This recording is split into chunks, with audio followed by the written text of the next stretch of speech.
Okay, here we are on our $500 truck. As I said, we need to replace the battery.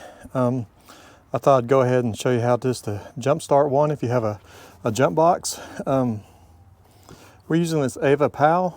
I'm not really recommending this brand, but I have several of them and they work good. I also have other brands, but I like this one because it comes with a clamshell case. But anyway, I'm just going to show you how to jump start this. This battery's completely dead. So you take it out of the box, hit the power, see how much power you have. Looks like it has like 99%. So then we'll go ahead and take the leads out. Plug the leads into here. Make sure the ends and your cables are correct to go into here.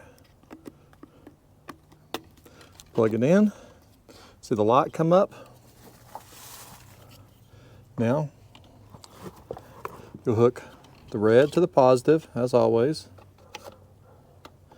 And you hook the black to the negative. And you'll wait for it to click, and you can't really see it. I'll turn it around, but it says 16.5 volts. Now, we'll get inside and start the vehicle.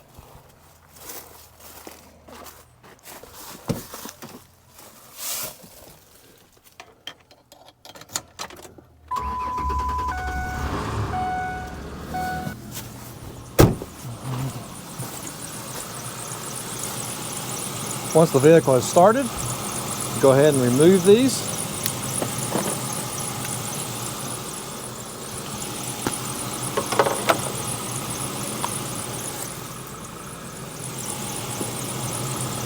Put everything back.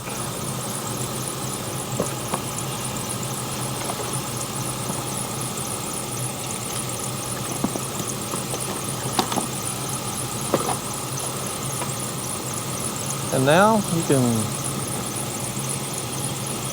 well, if I find the zipper here, there it is. Now you can go on your way.